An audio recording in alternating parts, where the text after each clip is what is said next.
పరిస్థితి ఉండే ఇలా ఒక పరిశుభ్రమైనటువంటి వాతావరణాన్ని తీసుకొని వచ్చినాం. ఇది ఓల్డ్ టౌన్ కాదు, దీన్ని కూడా న్యూ టౌన్ కంటే మించి చేస్తా అని చెప్పి రోడ్ కటింగ్ తర్వాత ఒక సుందరంగా వనపర్తిని తీర్చిదిద్దుతున్నాను.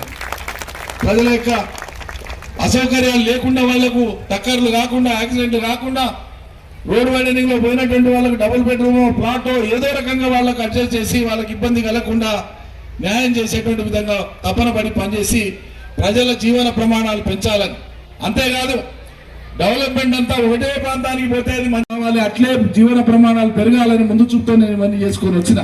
మరి అలా మనకు మధ్యలో బ్రేక్ వచ్చి పడ్డది. వాళ్ళు వచ్చిండ్రు, మీరు నన్ను కాంగ్రెస్ తెచ్చుకున్నారు, 5 ఏళ్ళు అన్ని పెండింగ్ లో పడిపోయినాయి. ఎవడు ఒక తట్టడు మట్టి తీసుకోవడం లేడు, ఎవడు ఏం పని చేసుకోవడం లేడు. మనం 90% చేసి మిగిలిచ్చినటువంటి పనులు ఉంటే ఆ పనుల దిక్కు చూసేటోడు కూడా లేడు, ఎవరు అడుగును కూడా అడుగుతలేదు. జనాన్ని ఏమో ఎట్లుంది, ఏం కాదా, ఎట్లా ఏమనుకుంటున్నారంటే, ఏమా మేము పొరపాటు చేస్తే మీకు ఇప్పుడు ఎవరిమో అడగాలి, ఇక మీతో అనుకోతామంటేనేమో మిమ్మల్ని కాలేని ఇంట్లో కూర్చోబెట్టి మళ్ళీ మిమ్మల్ని అడుగుతామా మేము. మరి వాళ్ళని ఆ కొడుకులు చేస్తారా, చేయరని మాకు తెలుసు కానీ అంటారు.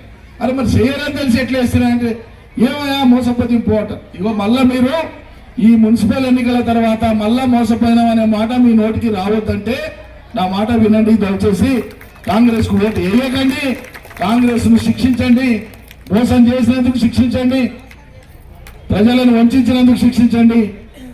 తెలంగాణ రాష్ట్రం మన బీఆర్ఎస్ పార్టీని ఆదరించండి, మన అభ్యర్థిని గెలిపించండి అని చెప్పి పేరు పైన దీంట్లో చాలా మంది రైతులు మురళి గుర్తు చేస్తుండ్రు, వ్యవసాయం చేసుకునే వాళ్ళు ఉన్నారు. రైతు బంధు కేసీఆర్ 2 సార్లు ఇస్తున్నాడు, 10,000 ఇస్తున్నాడు. నేను తీసుకున్నారు కానీ నేను వస్తే 15,000 ఇస్తాను మనగా మాట్లాడండి. మనగాని ఉన్నదే కూడా కొట్టిండు, ఎగ్గొట్టిండు. 5 సార్లకు ఒకటేసారి ఫుల్ ఇచ్చిండు.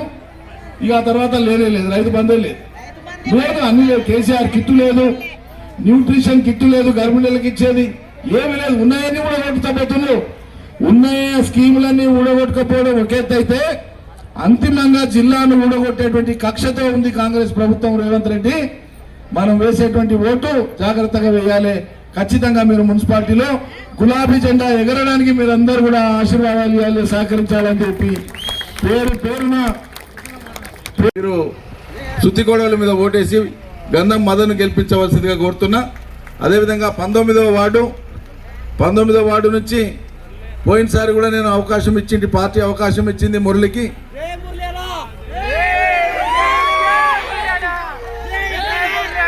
పోయినసారి కూడా అవకాశం ఇచ్చింది మీ పోటీకి, కానీ ఆ రోజు మీరు చూపాల్సినంత ప్రేమ చూపలే, చాలా తక్కువ చూపిండ్రు. దాంతో వేరే వాళ్ళు గెలిచిండ్రు. అధికారికంగా ఆ రోజు పోటీ పెడితే కూడా ఆ రోజు కూడా గెలవాల్సిండే, కానీ ఆ రోజు ఒక 40-50 ఓట్లు తక్కువ వచ్చి ఓడిపోయిండు. కానీ ఈసారి అంతకు 200 మెజార్టీ ఇచ్చి మీరు గెలిపించాలి, కారు గుర్తు మీద ఓటేసి. టికెట్ ఎవరైనా అడగవచ్చు, పార్టీలో ఉన్నప్పుడు పనిచేసేటప్పుడు ఆశపడడంలో తప్పులేదు. కానీ టికెట్ బ్రెడ్ ముక్క కాదు, కోసి తలా ఇంత మంచనికే. ఒక అభ్యర్థికి ఇస్తే ఆ వార్డులో అందరు కలిసి, కార్యకర్తల నాయకులు అందరు కలిసి పనిచేయాలి, ప్రజల్ని గెలిపించమని ప్రాధేయపడాలి, విజ్ఞప్తి చేయాలి.